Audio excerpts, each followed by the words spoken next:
Welcome to the Fear and Greed Daily Interview. I'm Sean Aylmer. In the wake of the pandemic and as prices rise, consumers are making different choices about how they spend their money.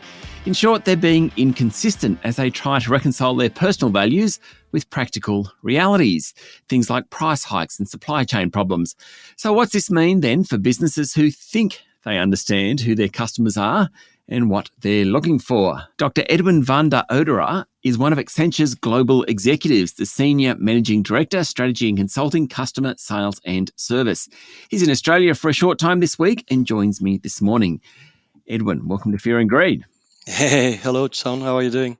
Well, thank you. Now, you've written a report on these changes in consumer behaviour and why businesses need to adjust their approach. Let's start with the basics.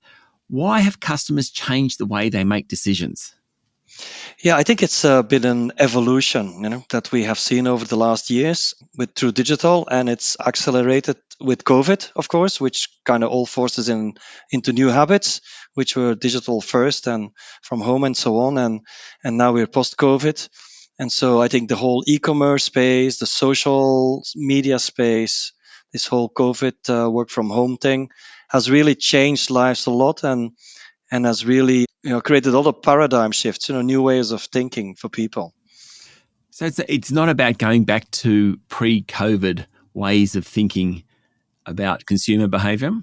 No, not at all. Now, of course, we go back to some extent, of course. There's the revenge spending and revenge holidays and so on. And we do see a little bit of go back to office. But I think we're finding a new balance because we all understood that there are things we could do differently.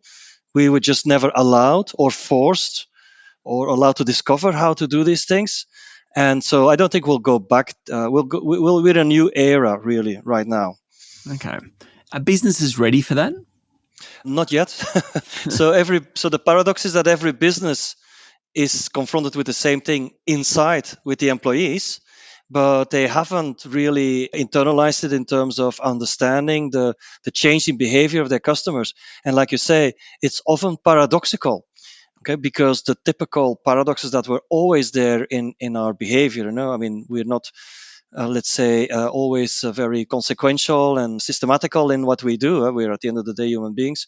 All of that was never really an issue or a problem from a marketing communications perspective. But now I think the wide range of options that we have in how we conduct ourselves, has become so wide that really is very impactful in how we respond to brands and products.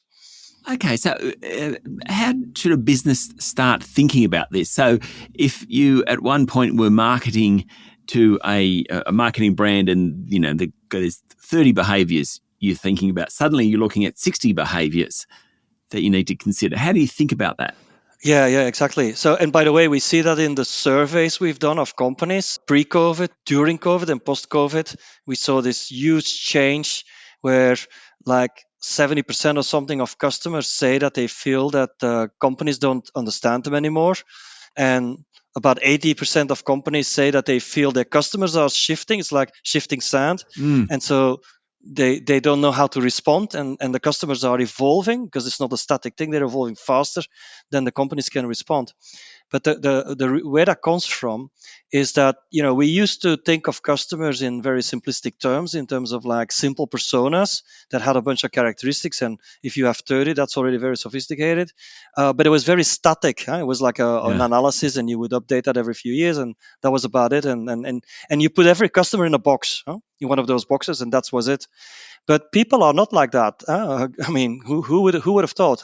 People are much more complex and sophisticated. But now modern technology and the modern fast way of life and the pace at which things change mean that the way people evolve and respond at each point in time during the day or the week is very, very different from how it used to be. And so companies need to understand that dynamic. So what we say now is that people are a combination of a set of personas, okay, maybe 5 or something. Yeah. And we are all like that multifaceted person, and we're a constant evolving dynamic of those personas. So I'm very different on Monday morning than on Friday evening, and depending on the context that I'm in. And so companies need to understand that dynamic so that they know who are we really talking to at what point in time, which personas or combination of personas is more important at that point in time. So what is the point from which the customer is listening to the communication I'm giving them, all right? And that's what they need to learn. So, how?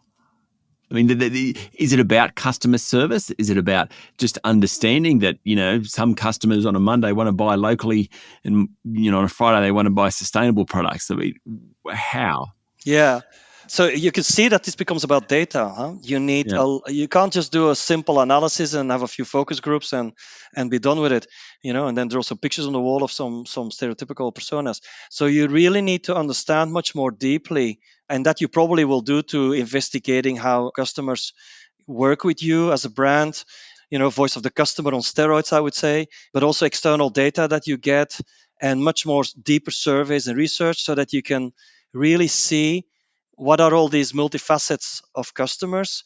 And then there's this thing which we call life centricity, which is, it's not just that customer, no, it's the life of that customer day to day, but also the cycles week to week and month to month. And it's also not just life stages, like, oh, now they're going to be having kids, and now they're going to need a house, and now they're going to be empty nesters. It's really all the different cycles.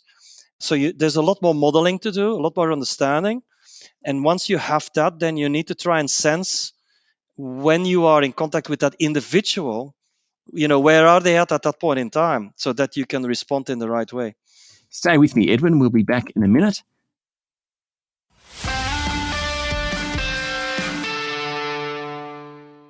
My guest this morning is Dr. Edwin Van der Ouderaa from Accenture.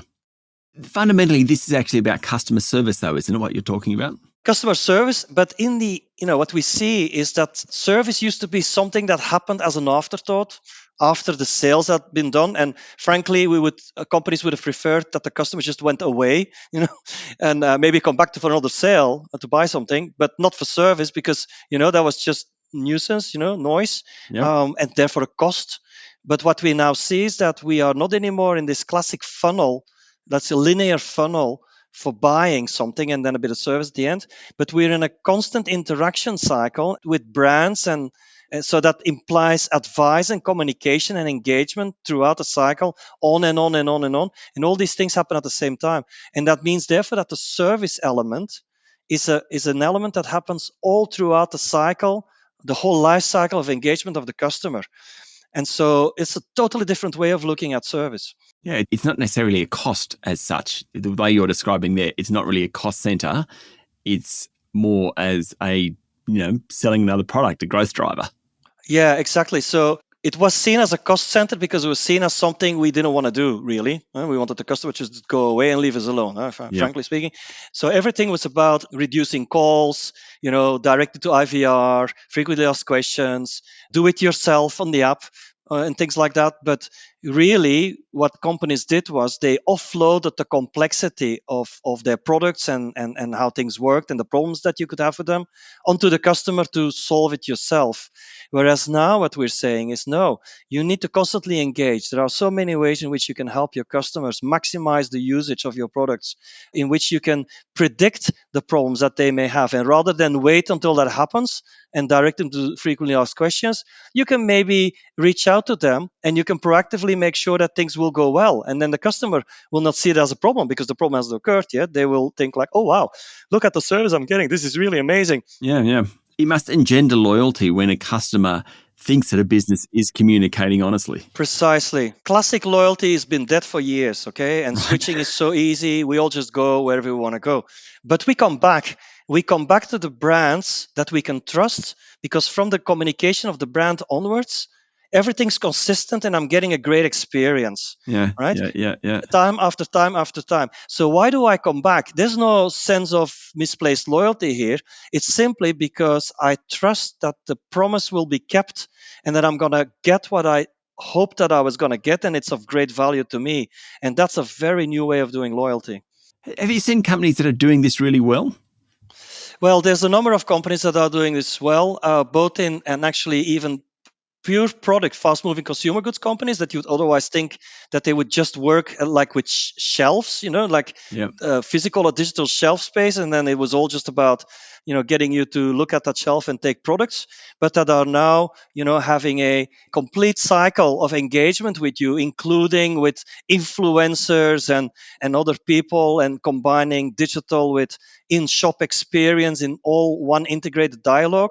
An example that I could have is a Shiseido, for example, does that now really well, is a pioneer in that. I should say that. Yep. Yep. Yep. Yeah. But you would think that that would just be like shelf stuff, no? Yeah. Like Yeah. little Yeah. boxes on the shelf. No, because that's not the point. Is every time you do that well, you have to go back to the intent of the customer.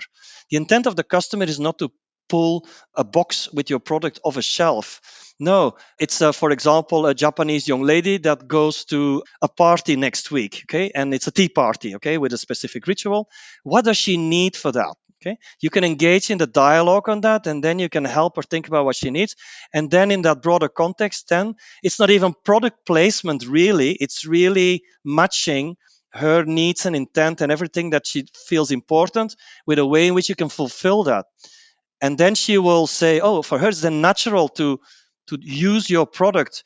It won't even occur like a buying of a product for her. Yeah, yeah, yeah. It's you've talked about the life-centric or life centricity of some of these businesses, and I mean, I'm thinking of my own. I do a bit of running, and there's a particular brand of running shoe that I like Oh, to yeah. use, and it's amazing how much information they give me that I read that I'm interested in that's got nothing to do with my shoes. Exactly. And why? Because for you, it's not about the shoes in the product sense of the way. It's because you want to do running, and running means a lot to you, and because you run a lot, there's a lot of context for you around that. Yeah, And then you find that those shoes that were normally just a way for you to protect your feet when you hit the yeah, ground, yeah, yeah, they are now suddenly an active part of your total experience, and they're giving you a lot of information. And Nike, for example, does that really well. But I remember the very first prototypes of that were not so good. They were very technical and they were quite unusable. But a Nike, like a Spotify and companies like that, they know how to take complex information, complex data about stuff you use, like for example all the music you listen to during the year or something, yeah, and put that in some sort of profile of yours, yeah, where which you can just at a glance, you never have to study mathematics to understand the patterns and the profiles, and then you can compare your music profile or your running profile with that of somebody else. yeah, And yeah, so you automatically get to different way of communicating with other people, other communities, and to something you were also alluding to that we see with a lot of our clients that do that well. You get to product maximization.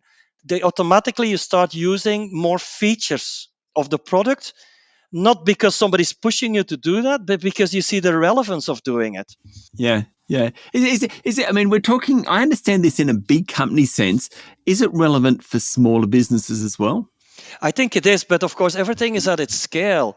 But Yeah. if look, let's say that I'm a local florist, okay? How did that work? In the past, I had my physical shop. I probably still do, because I still need a place where I put all these pots with flowers that I'm going to use to make bouquets.